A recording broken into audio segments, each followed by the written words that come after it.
Good evening. Owners of Melbourne Cup favourite Constantinople have switched jockeys for the second time in 2 weeks.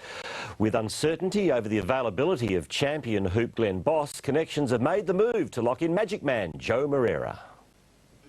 Ben Hayes has one tip for Derby Day: save your money for Tuesday. There's a lot of 20-to-1 shots. I'm going to be a little bit different, and I'm going to tip my Melbourne Cup horse Constantinople on Tuesday. While Hayes is sure of his chances, this morning he wasn't certain who would ride the Melbourne Cup favourite. We've just sent a letter out to the owners giving them the options. You can have Bossy or Joe, and giving them all the circumstances, and it's a vote to the owners. In the end, with Glenn Boss's availability up in the air until Monday's appeal for a careless riding suspension, connections played safe and locked in Hong Kong-based jockey Joe Moreira.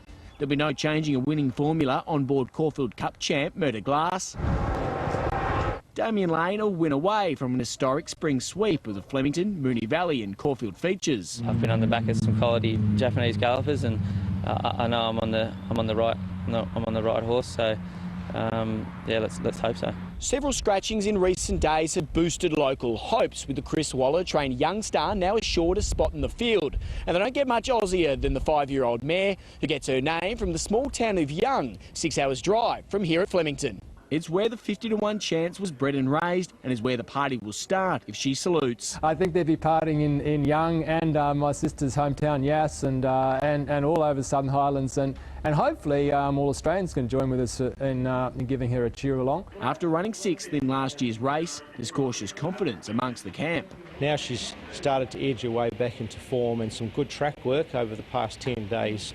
I'm starting to get a little bit of confidence back.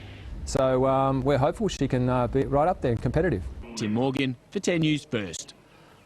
The carnival kicks off tomorrow with Australia's greatest day of racing. The highlight, the $2 million Derby.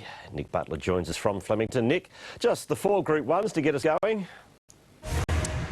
Just the 4. Good evening to you, Stephen. Isn't it a cracker? The Melbourne Cup might stop the nation for 3 or 4 minutes there, but in terms of wall-to-wall racing pleasure, you cannot go past Victoria Derby Day. It's Christmas Day for racing fans. It's grand final day.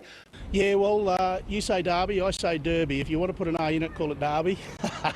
But depends where you're born. Exactly. But listen, the VRC Derby, it's the oldest classic in Australian racing history, and that's what this carnival's all about. It is indeed, Peter, in the nice relaxed green shirt there, and I reckon it is Derby, but you can say anything you want. Now, time to get the form guide out, Stephen. There is winners all over that at this stage before we rock up tomorrow, but you and I both agree on the hot tip. Lads, wear socks tomorrow. 100% right. Thank you to Nick Butler at Flemington.